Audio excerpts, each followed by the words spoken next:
శ్రీ గురుభ్యో నమ. శ్రీమాత్రే నమ. సత్సంగ పరివారానికి సాదరాహ్వానం. జగన్మాత అనుగ్రహంతో ఈరోజు మనం జగద్గురువులు శ్రీ శ్రీ ఆదిశంకరాచార్య విరచిత సౌందర్య లహరి స్తోత్రంలోని 86వ శ్లోకాన్ని సూక్ష్మంగా తెలుసుకునే ప్రయత్నం చేద్దాం. గం గణపతయే నమః. శ్రీమాత్రే నమః. వృషా కృత్వా గోత్రస్ఖలనమధ వైలక్షణమితం లలాటే భర్తారం చరణకమలే తాడయతి తే చిరాదంతశల్యం దహనకృత ఉన్మూలిత వతా తులాకోటిక్వాణైః కిలికిలిత ఈశాన రిపుణా. శ్రీమాత్రే నమః. పరబ్రహ్మ స్వరూపిణి అయిన జగన్మాత యొక్క పాదములకు ఉన్న అందెలు మువ్వలు చేసే ధ్వనిని ఆచార్యులు వారు ఈ శ్లోకంలో వివరిస్తున్నారు. ఆచార్యుల వారి భావన: తల్లి జగన్మాత పొరపాటున మరియు అకస్మాత్తుగా నీ సన్నిధానమునందు సవతి పేరు చెప్పి పిమ్మట ఏమీ చేయుటకునో తోచక నివ్వెరపాటు పడి కర్తవ్యతను గోచరించక నీకు నమస్కరించిన నీ భర్త అయిన పశుపతిని నీవు నీ పాదములతో శివుల వారి నుదుటను తాడనము చేయగా అప్పుడు సంభవించిన నీ కాలి అందెల శబ్దము శివుల వారిచే దహింపబడిన మన్మధుడు శివుల వారి యందు గల పగను తీర్చుకొనుటకు గాను కిలకిలా అని నవ్వినట్లు ఉన్నది. అంతరార్థమేమనగా, ధ్యాన ఉపాసనలో పరిపక్వమైన ఉపాసకులకు భ్రూమధ్యంలో అందెల ధ్వని వినిపిస్తుంది. లోక కళ్యాణం కోసం దేవతల కోరిక మేరకు మన్మధుడు శివుల వారి తపస్సు భగ్నం చేయుటకు ప్రయత్నిస్తాడు. ఈశ్వరుల వారి కోపాగ్నిచే మన్మధుడు భస్మమవుతాడు. శివపార్వతుల కళ్యాణం సమయంలో దగ్ధమైన మన్మధుని శరీరం మన్మధుని అర్ధాంగి అయిన రతీదేవికి మాత్రమే కనిపించినట్లు పార్వతీమాత వరం ప్రసాదిస్తుంది. తన శరీరం దగ్ధమవటం పొరపాటున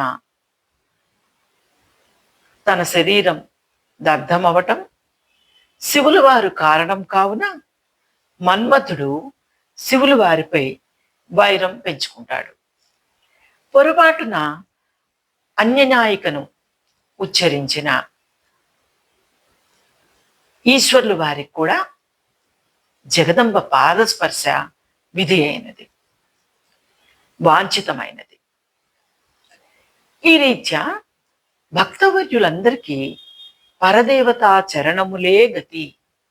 ఇది పూర్వపుణ్యము వలన లభించును. పశుపతి శ్రీమాత పాదస్పర్శ వాంఛించుచున్నవాడై శృంగార రసాభావమున సపత్ని నామ ఉచ్చారణ అనే అపరాధము చేసనట.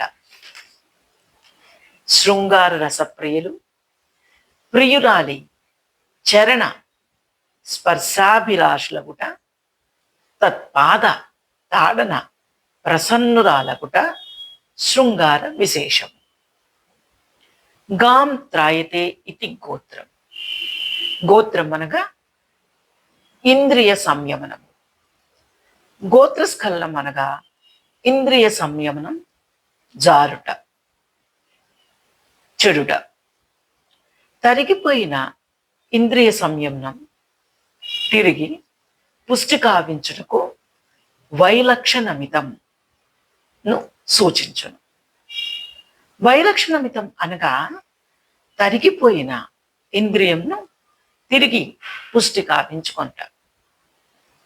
ఈ ప్రక్రియను యోగశాస్త్రంలో శాంభవి దృష్టి అని చెప్పిరి. కళ్ళు తెరిచిన అనగా బహిర్దృష్టి లక్ష్యహీనంగా ఉండి చెడిపోవును. సగము కళ్ళు తెరిచి అరమోడ్పు కలిగిన కన్నులతో ఉపాసనా ధ్యానం వలన గడ్డము కంఠంలోని గుంట వరకు జారిపోవును. దృష్టి నేల వైపుకు ఒరుగును. దీనినే వైలక్షణమితం అందరు.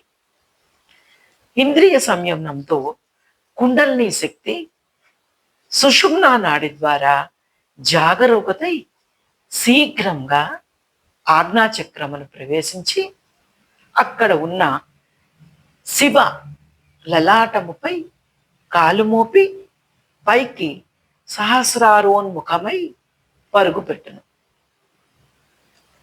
దేహమును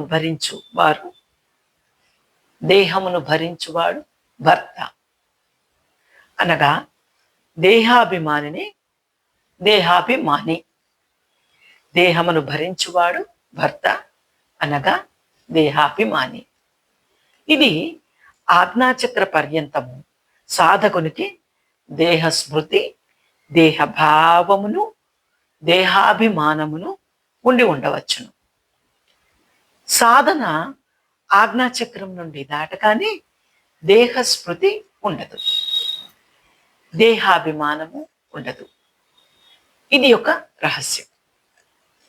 మన్మథుడు శ్రీమాతను ఉపాసించి ఆమె యందు సాయుధ్యము పొందినాడు. అందువల్ల శ్రీదేవి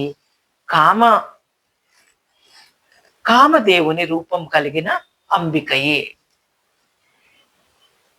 శ్రీమాత యొక్క పంచదశాక్షరి మంత్రము కాది విద్య యందు కకారము ప్రథమాక్షరము. ఈ కకార దైవము శివరూపి దృశ్యమై వికసించుచున్నాడు.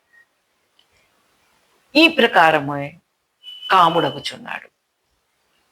కామరహితుడైన ఆ శివులు వారు విజృంభించి అవర్గ, కవర్గ, చవర్గ, టవర్గ, తవర్గ, పవర్గ, యవర్గ, సవర్గ మొదలగు వర్ణములను సృజించుచున్నాడు. అందువలననే ఈశ్వరులు వారికి కాముడన్న కామేశ్వరుడని నామధేయం వచ్చి కకారమై వెలయుచున్నాడు. సృజించు శక్తి సృజన శక్తి, ఇది కామశక్తియే. ఇది సృజనాభిముఖమైనట్టి శివశక్తియే. సృష్టి లయములు విరుద్ధ భావములు. చర్యలు సమాధి సమయమున శివులు వారు కామునిని శత్రువుగా భావించి జయించుచుండగా, సృష్టి కార్యాచరణములు అనగా ప్రాణుల ఉత్పత్తి యందు కాముడు శివుని అర్ధాంగిగా మారి సృష్టి కార్యమున సహయోగిగా మార్పు చెందును. సమాధి వేళ, లయం వేళ, ప్రళయం వేళ కాముడు జ్ఞానాగ్నిచే దహింపబడగా ప్రాణులు లయమవుతున్నాయి. మరలా సృష్టి వేళ కాముడే శివరూపి దృశ్యమై పరిహసించుచున్నాడు. ఈ శ్లోకంను యోగశాస్త్ర అర్థంగా పరిగణలోకి తీసుకోవాలి. బాహ్యార్థం ఉనికిలోనికి తీసుకొనరాదు. కుండలిని శక్తి శివలలాటమై కాలు మోపి సహస్రారం పైకి పరుగు తీస్తుందని ఇప్పుడు చెప్పిన్నాం. ఈ శ్లోకంలో శివలలాటంపై అమ్మ పాద తాడనం చేసిందని బాహ్యార్థం. ఆచార్యులు వారు ఇలా చెప్పిన్నారు. శ్లోకార్థం తొందరపడి అజ్ఞానంతో అర్థం చేసుకొని రాదు. జగదంబ విచిత్రమత్ర కిం పరిపూర్ణ కరుణాశ్చేన్మయి అపరాధ పరంపరావృతం నహి మాత సముపేక్షతే సుతం. ఇది ఈ శ్లోకం యొక్క సూక్ష్మ వివరణ. జగన్మాత అనుగ్రహం మనందరి మీద కలుగుదాకా. శ్రీమాత్రే నమః.